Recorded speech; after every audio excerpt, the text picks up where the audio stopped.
Dan ketika Musa menghadap ke arah negeri Madian, ia berdoa, "Semoga Tuhanku membimbingku ke jalan yang benar." Lalu saat ia sampai di sebuah sumber air di negeri Madian itu, ia menjumpai di sana sekumpulan orang yang sedang memberi minum kepada ternaknya. Dan ia melihat di belakang orang banyak itu dua perempuan yang sedang menambat ternak mereka. Musa bertanya, "Apa yang kalian butuhkan?" Kedua perempuan itu menjawab, "Kami tidak dapat memberi minuman ternak kami sebelum penggembala-penggembala itu memulangkan ternak mereka, sedangkan ayah kami adalah orang tua yang sudah lanjut usianya." Lalu Musa menolong mereka dengan memberi minuman ternak itu. Kemudian dia kembali ke tempat teduh lalu berdoa, "Ya Tuhanku, sesungguhnya aku sangat membutuhkan suatu kebaikan yang turun darimu kepadaku."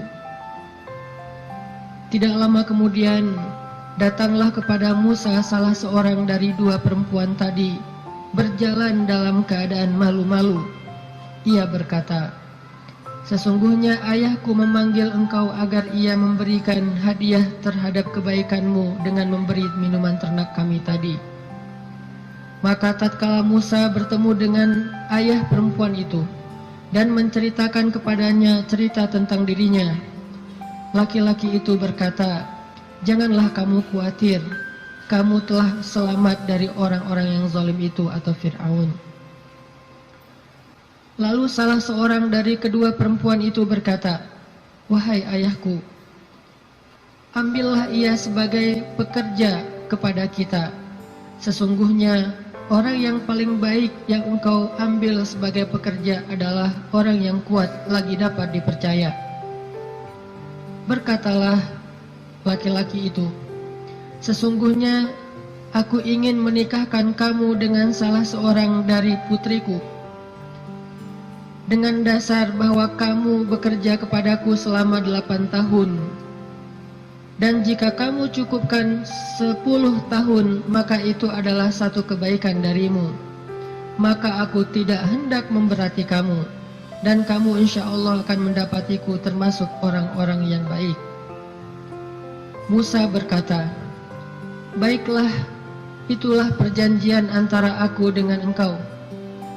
Yang mana saja dari kedua waktu yang ditentukan itu aku sempurnakan, maka tidak ada tuntutan tambahan atas diriku lagi, dan Allah adalah saksi atas apa yang kita ucapkan."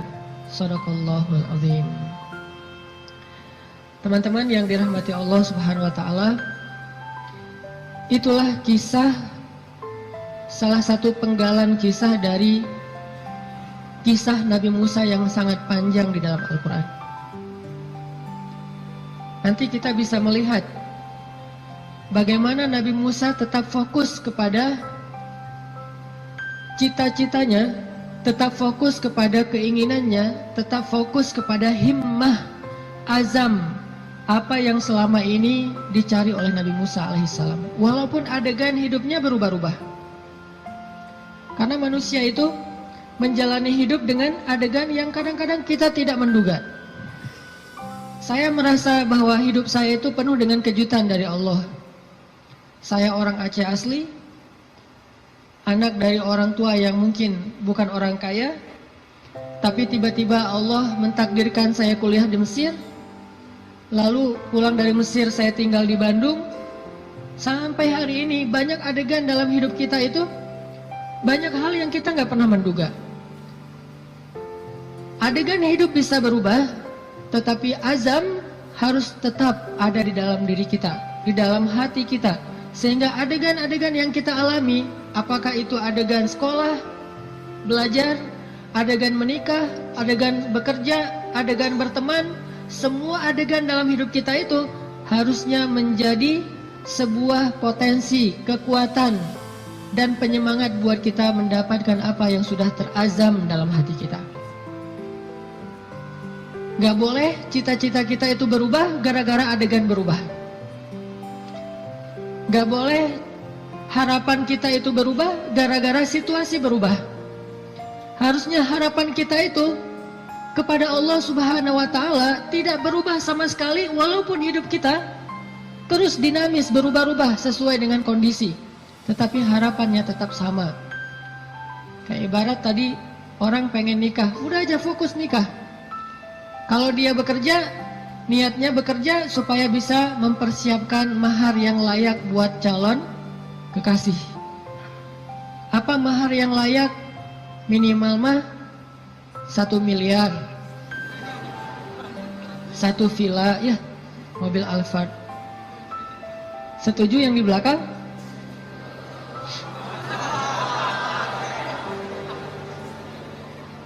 Kalau nggak sampai segitu pun minimal 1 motor, rumah kontrakan, sama pendapatan yang cukup untuk kita berdua.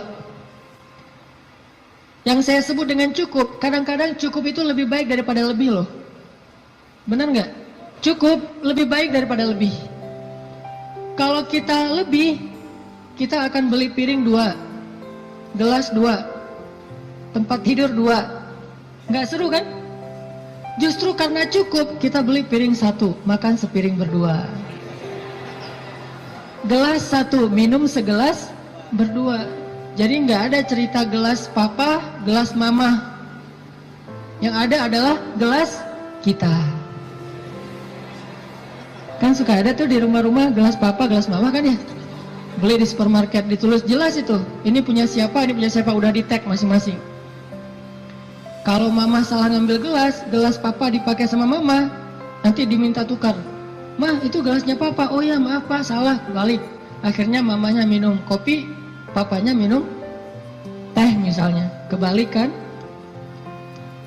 Harusnya gelas itu 1 berdua.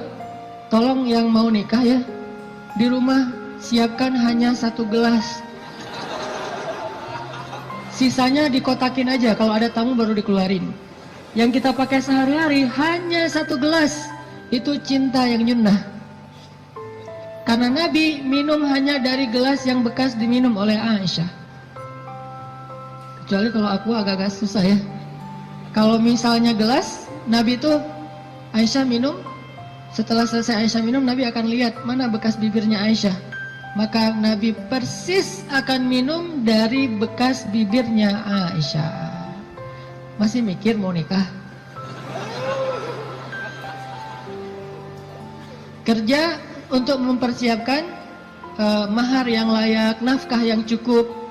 Sekolah untuk belajar bagaimana menjadi suami atau istri yang soleh-solihah.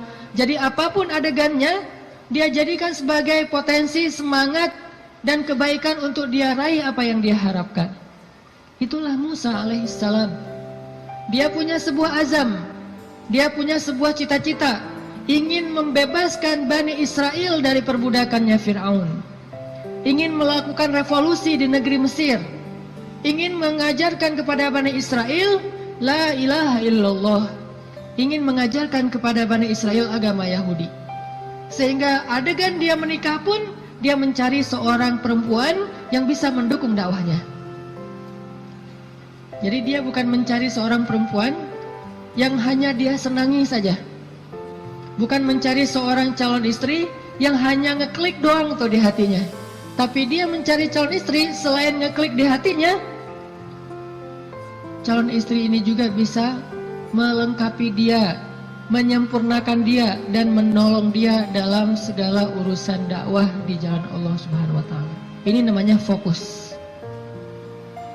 Jadi salah satu yang ditanya itu adalah mungkin di antara CV yang perlu diketahui, siap nggak kalau ternyata suaminya ini aktivis dakwah?